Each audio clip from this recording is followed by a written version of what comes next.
Bab 7299. Pada saat ini, 4 speedboat melaju dengan kecepatan tinggi di laut yang gelap. Cahaya Pulau Baima bagai mercusuar yang memberi arah di lautan, menarik perahu cepat untuk melaju lurus ke arahnya.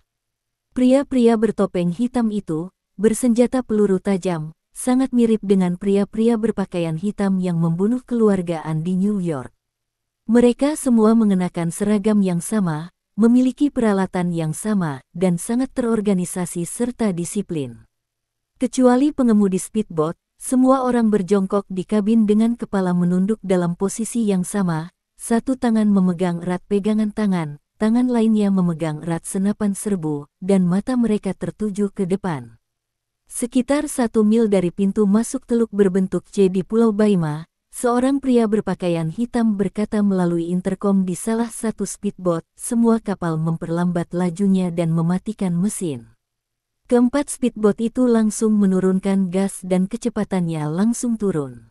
Saat mesin dimatikan, para pria berpakaian hitam segera mengeluarkan dayung serat karbon dari bawah kaki mereka, dan kemudian semua orang mulai mendayung dengan frekuensi dan ritme yang sama di kedua sisi perahu. Meskipun perahu itu melaju dengan kecepatan yang sangat pelan, namun suara mesinnya tidak terdengar sama sekali, dan suara dayung yang meluncur di air laut sama sekali tidak terdengar oleh suara deburan ombak. Petugas yang bertugas di pulau itu tidak dapat mendengar suara atau melihat cahaya apapun. Keempat speedboat itu bagaikan hantu di laut, diam-diam mendekati Pulau Baima. Namun, Charlie tidak tahu apa yang bisa dilakukan oleh 40 pria berpakaian hitam ini. Mereka telah dikendalikan oleh Charlie. Pada saat ini Charlie tiba-tiba merasa bahwa orang-orang berpakaian hitam ini sangat terlatih dan mungkin adalah pembunuh dari masyarakat Warriors dan... Tetapi dia juga merasa bahwa tidak ada alasan bagi para pembunuh untuk datang ke tempat ini. Jika para pembunuh ini datang untuknya, itu berarti identitas dan keberadaannya telah terungkap. Namun jika Victoria tahu identitasnya, dia tidak akan hanya mengirim pembunuh untuk membunuhnya. Dia pasti akan mengirim salah satu dari 3 tetua, atau bahkan ketiga tetua bersama-sama. Jadi dari mana pria berpakaian hitam ini berasal? Sambil ragu-ragu, 4 speedboat telah diam-diam memasuki teluk.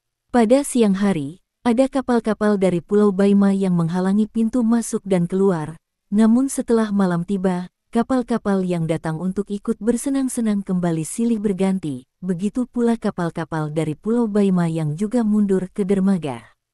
Setelah keempat speedboat itu tiba, pemimpinnya berkata melalui interkom, kebanyakan orang di pulau itu sedang berpesta malam ini, dan target kita pasti ada di sana. Setelah kita mendarat di pulau itu, hal pertama yang harus kita lakukan adalah membunuh semua staf di dekat dermaga. Hal kedua adalah mengepung Seaview Bar tempat pesta diadakan dan mengendalikan semua orang di dalamnya. Jangan biarkan siapapun lolos. Setelah targetnya tersingkir, ikuti perintahku dan segera evakuasi. Apakah kalian mengerti? Para pria berpakaian hitam itu langsung menjawab serempak melalui interkom, dimengerti. Orang-orang berpakaian hitam itu sangat dekat dengan Charlie saat ini. Mereka berada di pintu masuk berbentuk C. Villa laut tempat Charlie berada, yang biasa dikenal sebagai rumah air, berada di dasar berbentuk C, menjorok ke laut melalui 2 jalan papan. Area publik dan perkantoran Pulau Baima sebagian besar terkonsentrasi di bagian tengah pulau, sementara di atas pulau terdapat villa pantai bergaya hutan hujan tropis, yang umumnya dikenal sebagai rumah pasir. Charlie mendengar percakapan antara pria-pria berpakaian hitam itu dengan sangat jelas. Yang tidak dapat ia bayangkan adalah bahwa semua pria berpakaian hitam itu berbicara bahasa Mandarin dengan lancar.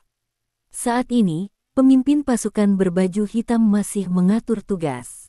Dia berkata dengan suara dingin, setelah kita mengepung Seaview Bar, Tim 1 dan Tim 2 akan bertanggung jawab atas keamanan perimeter luar, Tim 3 akan bertanggung jawab atas pencarian karpet dalam jarak 300 meter dari Seaview Bar. Semua orang yang masih hidup dalam jangkauan pencarian akan dibunuh, tidak ada yang tersisa. Tim 4, ikuti aku ke dalam bar. Apakah kalian mengerti? Mengerti. Semua orang menjawab serempak lagi. Lalu, terdengar suara dari interkom, "Tuan, haruskah kami menggeledah dan membersihkan kamar tamu di pulau ini?"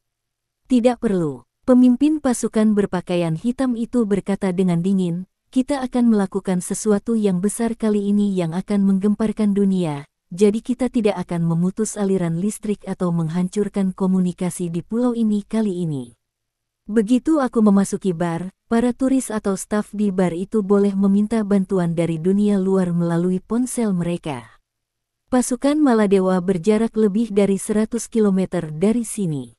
Butuh waktu sekitar setengah jam hingga 40 menit bagi mereka untuk berkumpul dengan segera dan naik helikopter untuk bergegas ke sana. Waktu ini cukup bagi kita untuk menyelesaikan misi dan mengungsi dengan tenang, tetapi tidak cukup bagi kita untuk membersihkan pulau dan meninggalkan kamar tamu. Namun, jika ada yang datang untuk mati, selama mereka muncul dalam jangkauan kita akan membunuh mereka sesegera mungkin. Mengerti? Ketika Charlie mendengar ini, dia berpikir dalam hati, mungkinkah sekelompok orang ini teroris? Tetapi dia berubah pikiran dan merasa ada sesuatu yang salah. Sebagian besar teroris adalah personel bersenjata informal, termasuk orang-orang fanatik, gangster, pemuja setan, del. Meskipun orang-orang ini kejam dan tidak berperasaan, mereka tidak memiliki disiplin organisasi dan tidak memiliki kualitas militer modern yang sesungguhnya. Mereka paling jago menembak secara membabi buta dengan AK, dan mudah bagi mereka untuk berhadapan dengan warga sipil.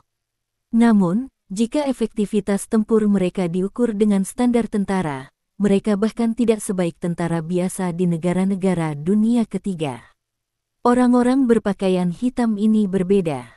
Mereka adalah tentara yang dilatih menggunakan sistem militer modern standar. Meskipun mereka bukan pasukan khusus tentara reguler, mereka setidaknya adalah tentara bayaran yang tidak kalah dengan pasukan khusus tentara reguler. Selain itu, mereka terlatih dengan baik.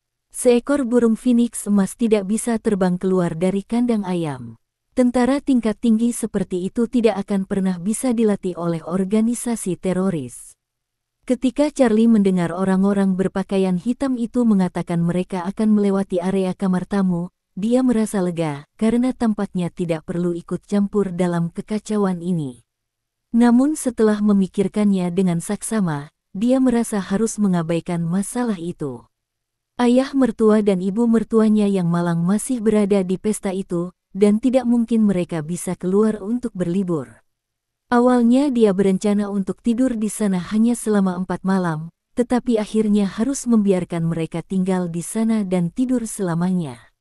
Jadi dia bergegas kembali ke kamar dan berkata kepada Claire, "Istriku, apakah kamu lelah?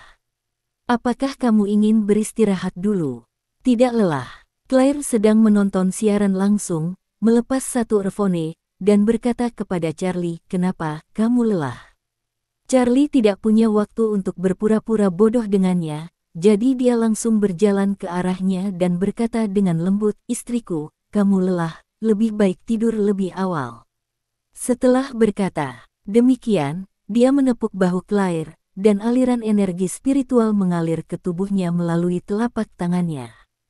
Claire merasa sangat mengantuk, begitu mengantuknya sehingga dia bahkan tidak bisa membuka matanya. Dia berkata dengan bingung, "Apa yang terjadi? Aku tiba-tiba merasa sangat mengantuk." Charlie segera menggendongnya ke kamar tidur dan berbisik di telinganya, "Kamu pasti belum pulih dari perjalanan panjang. Tidurlah dan beristirahatlah dengan baik. Kamu akan segar kembali saat bangun."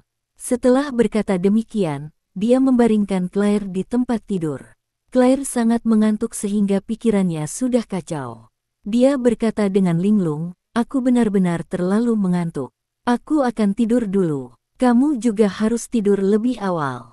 Sebelum Claire bisa menyelesaikan kata-katanya, dia jatuh di tempat tidur dan pingsan. Melihat dia tertidur lelap, Charlie segera mematikan semua lampu di kamar dan bergegas keluar pintu. Pada saat ini, keempat speedboat penuh pria berpakaian hitam telah berlabuh di dermaga dengan tenang.